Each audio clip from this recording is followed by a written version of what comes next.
অবশ্যই তো আবাহনী আসলে বড় নাম, কত টানা চ্যাম্পিয়নশিপ আমরা দেখেছি তাদের।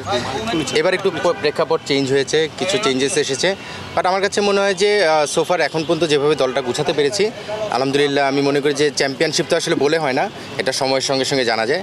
বাট আমার বিশ্বাস যে চ্যাম্পিয়ন হওয়ার মতো যেই ধরনের প্লেয়ার দরকার সেই চ্যাম্পিয়ন প্লেয়াররা এই দলে আছে, এবং চ্যালেঞ্জ তো থাকবে। আসলে প্রেক্ষাপট চেঞ্জ হওয়ার পর অনেক কিছুতে আমরা চেঞ্জ দেখছি। তো সেই জায়গা থেকে আবাহনীর একটা চ্যালেঞ্জ ছিল, নতুনভাবে ম্যানেজমেন্ট গঠন হয়েছে, নতুনভাবে টিম গঠন হয়েছে, সো সেই জায়গা থেকে চ্যালেঞ্জ থাকবে। বাট আমি আসলে আমার চ্যালেঞ্জটা সবসময় নিতে পছন্দ করি, চ্যালেঞ্জ নেই, এবং সেই চ্যালেঞ্জটা সময়ের সঙ্গে সঙ্গে দেখা যাবে যে আসলে কীভাবে জয় করতে পারি। গেলবার ঢাকা আবাহনীর কোচ খালেদ মাহমুদ সুজন বলেছিলেন যে আমার টিমের সাথে ন্যাশনাল টিমও পারবে না, অর্থাৎ তার টিম এতটাই স্ট্রং ছিল। এবার আবাহনী কাকে কাকে রিটেন করলো? রিটেন বলতে আমাদের গত বছরের 2 ক্যাপ্টেন আছে, শান্ত এবং মোসাদ্দেক, 2জন আছে, আফিফ আছে, Rakibul left arm spinner Rakibul আছে। আসলে আমি নামগুলো যদি ইন্ডিভিজুয়াল বলি অনেকগুলো নামই বলা যাবে, বাট গতবার কী ছিল সেটা নিয়ে আমি খুব বেশি চিন্তা করতে চাই না। আমি স্বাভাবিকভাবেই আসার পরে ম্যানেজমেন্টের সঙ্গে বসেছি, ক্যাপ্টেনদের সঙ্গে বসে তারপরে একটা টিম দাঁড় করানোর চেষ্টা করেছি। নতুন কিছু প্লেয়ারও এসেছে, পারভেজ ইমন, মোহাম্মদ মিথুন, তার সঙ্গে নাহিদ রানা আছে, রিপন মণ্ডল, মৃত্যুঞ্জয়, মাহফুজ রাব্বি আপকামিং প্লেয়ার। এইভাবে করে ন্যাশনাল টিম বলবো না আমি, স্বাভাবিকভাবে এবার বাজেটের একটা ইস্যু ছিল, বাট তারপর চেষ্টা করেছি আমাদের কম্বিনেশনটা সাজানোর জন্য কীভাবে দাঁড় করানো যায়। হয়তো হেভি প্লেয়ারের নাম কিছু রয়েছে, বাট আমাদের মিক্সিংটা রয়েছে, এবং আমরা যখন বেস্ট 11টা করবো সেভাবে বেস্ট কম্বিনেশনটা দাঁড় করানোর চেষ্টা করেছি। সোফার আলহামদুলিল্লাহ ভালো অবস্থায় আছে। ন্যাশনাল টিমের এক্স ব্যাটার ক্রিকেটার, ন্যাশনাল টিমের এক্স সিলেক্টর, এখন কোচ হিসেবে আসলে চ্যালেঞ্জগুলো কী মানে আপনি কতটুকু কনফিডেন্ট যে এই যে প্ল্যান করে এগিয়ে কখনো জিতবেন কখনো হারবেন, সেই প্ল্যানটা ধরে রাখা? আমি আসলে প্রিমিয়ার লিগ কিন্তু করেছি এর আগে। আমি যখন খেলা ছেড়েছি 2011-তে, তারপরে আমি প্রিমিয়ার লিগ 2 বছর আবাহনীতে করেছি। অ্যাসিস্ট্যান্ট কোচ হিসেবে শেখ জামালে করেছিলাম, অ্যাসিস্ট্যান্ট কোচ হিসেবে national league Dhaka metro head coach ছিলাম, বিপিএলও তো আমি 5 বছর করেছি অ্যাসিস্ট্যান্ট কোচ হিসেবে। সো কোচিং করার এক্সপিরিয়েন্সটা আছে, সেটার সঙ্গে এখন হেড কোচ হিসেবে হয়তো রোলটা ডিফারেন্ট হবে। আমি ফার্স্ট ক্লাসে হয়তো হেড কোচ ছিলাম, বাট প্রিমিয়ার লিগের চ্যালেঞ্জটা ডিফারেন্ট হয়, সেই চ্যালেঞ্জটা থাকবে। বাট টিমে আমার সিনিয়র প্লেয়ার রয়েছে, বাংলাদেশ টিমের ক্যাপ্টেন রয়েছে, তো আমি নিশ্চিতভাবে তাদের সঙ্গে যখন আমি এই প্ল্যানগুলো করব কাজটা অনেক সহজ হবে।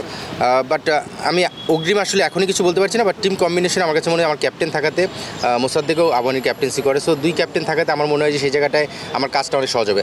আর এবার বিপিএলের রানার্স আপ টিমের ক্যাপ্টেন মিথুনও আছে, সো নিশ্চিতভাবে আমাদের ওই জায়গাটায় তাদের ক্যাপ্টেনদের ফিডব্যাক পেলে আমার কোচিং করার কাজটা অনেক সহজ হবে। ওয়ার্ল্ড ওয়াইড কার কোচিং দেখে আপনার ভালো লাগে, বা কোন কোচের দর্শন আপনার ফলো করেন? আসলে আমি ওইভাবে কোনো কোচের দর্শন ফলো করি বা কোচকে ফলো করি সেটা বলবো না, বাট আমাদের দেশি কোচদের মধ্যে স্বাভাবিকভাবেই সুজন ভাই, সালাউদ্দিন ভাই, সোহেল ভাই, এনারা খুব ভালো কাজ করছেন। ফাহিম স্যার খুব ভালো মোটিভেশন করেন, ইমরান স্যার রয়েছেন। সো আমাদের দেশি কোচদের এনাদের আন্ডারে আমি কিন্তু অনেক সময় নিজে প্লেয়ার হিসেবে ছিলাম, কোচিংও করেছি তাদের সঙ্গে থেকে। সো সেই জায়গা থেকে আমি আসলে বিদেশি কারো কোচিং ফিলোসফি বা দর্শন না, আমি মনে করি যে আমার নিজস্ব একটা ফিলোসফি থাকবে, আমাদের যারা করছেন তাদের নিজস্ব ফিলোসফি থাকে। আমি যখন এই কোচিংয়ের স্বপ্নটা দেখেছি 2011 পর থেকে, আমার মনে হয় আমার নিজের একটা ফিলোসফি ছিল, সময়ের সঙ্গে সঙ্গে সেটাতে একটা ব্রেক পড়েছিল সিলেক্টর হওয়ার কারণে 9 বছর, বাট আবার সেখানে ফিরে এসেছি আমার জায়গা থেকে, আমার ফিলোসফি এবং আমার নিজস্বভাবে আমি কোচিং করার চেষ্টা করব। তবে সিনিয়রদের তো গাইডলাইন অবশ্যই। বিদেশি ক্রিকেটার থাকলে কি টুর্নামেন্টটা আরও কম্পিটিটিভ হতো কিনা ঢাকা প্রিমিয়ার লিগ?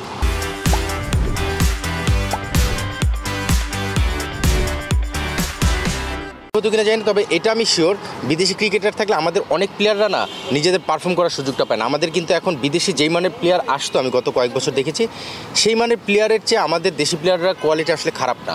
এবং এবার কিন্তু আপনারা দেখবেন আমাদের ম্যাক্সিমাম ন্যাশনাল টিমের প্লেয়াররা কিন্তু অ্যাভেলেবেল থাকবে পুরো লিগ জুড়ে ম্যাক্সিমাম সময়টুকু। সেই জায়গা থেকে আমাদের দেশি কোয়ালিটি প্লেয়ার যারা রয়েছে তারাও যদি নিজেদের খেলাটা খেলতে পারে, বিদেশি প্লেয়ারের ওই গ্যাপটা আমি খুব বেশি ফিল করবো না আমার বিশ্বাস। কোচ হিসেবে জানতে চাচ্ছি চ্যাম্পিয়ন্স ট্রফিতে বাংলাদেশের কেমন সম্ভাবনা দেখেন, টি20 বা বাংলাদেশ ওয়ানডে ফর্মেটে মিলাতে গেলে সবার মধ্যে সমস্যাগুলো করতে হবে কিনা? আসলে আর একটা প্রশ্ন, যে খালেদ তার সঙ্গে হাসানুর নাম শোনা আদৌ যাচ্ছে কিনা?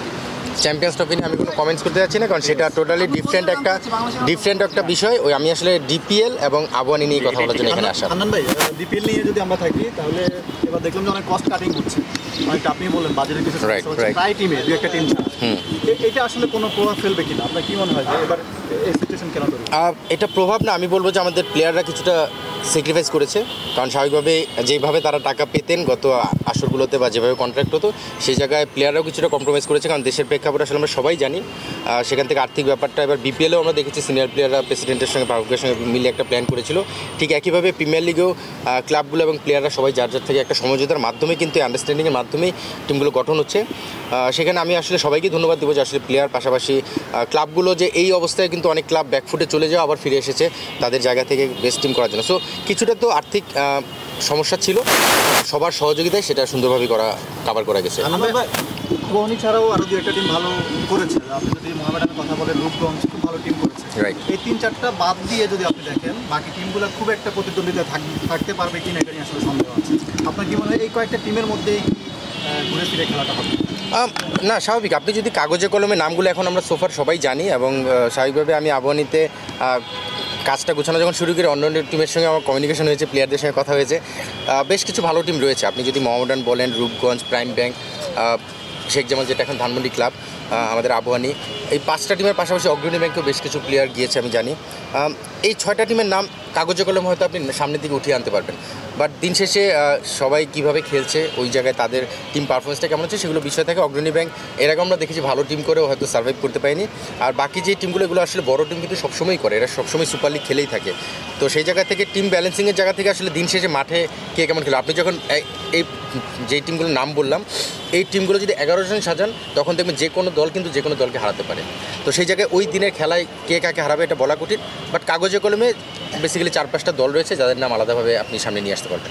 আনন্দ, আপনি বলছিলেন যে আপনার টিমে 2জন ক্যাপ্টেন আছে, আসলে আমার ক্যাপ্টেন্সি কে কোথায় এই সিদ্ধান্ত নিয়েছেন? এই সিদ্ধান্তটা আমরা আসলে এখনও পুরোপুরি ডিসাইড করিনি, কারণ আপনি লাস্ট ইয়ার দেখবেন শান্তও করেছে, মোসাদ্দেকও করেছে। তো প্রাথমিকভাবে কিছু আলোচনা আমার সঙ্গে হয়েছে ম্যানেজমেন্টের এবং দুজনের সঙ্গে কথা হয়েছে, আমরা টিম করার ক্ষেত্রে এই দুজনকে মিলেই প্ল্যান করে টিমটা করেছি। ক্যাপ্টেন্সির বিষয়টা নিশ্চিতভাবেই আরেকটু সময় যাওয়ার সঙ্গে সঙ্গে আমরা এটা প্ল্যান করব, বাট এই দুজনে একজন হবে এটা আপনি নিশ্চিতভাবেই ধরে নিতে পারেন। শান্তর কিছু ইন্টারন্যাশনাল শিডিউলও থাকতে পারে, সেই বিষয়টাও মাথায় রাখতে হবে। তো সেই জায়গা থেকে আমরা আসলে ম্যানেজমেন্টের সঙ্গে ডিসাইড করে তারপরে এটা অফিসিয়ালি ডিক্লেয়ার করবো। লাস্ট একটা প্রশ্ন, আসলে বাজেটের একটা ব্যাপার ছিল বলছিলেন, আসলে মোসাদ্দেক 12 বছর ধরে আবাহনীতে খেলছে, শান্ত অনেক ধরে খেলছে, তো সাইন করার ক্ষেত্রে কি লয়ালিটির ব্যাপারটা অনেকাংশে কাজ করেছে কিনা?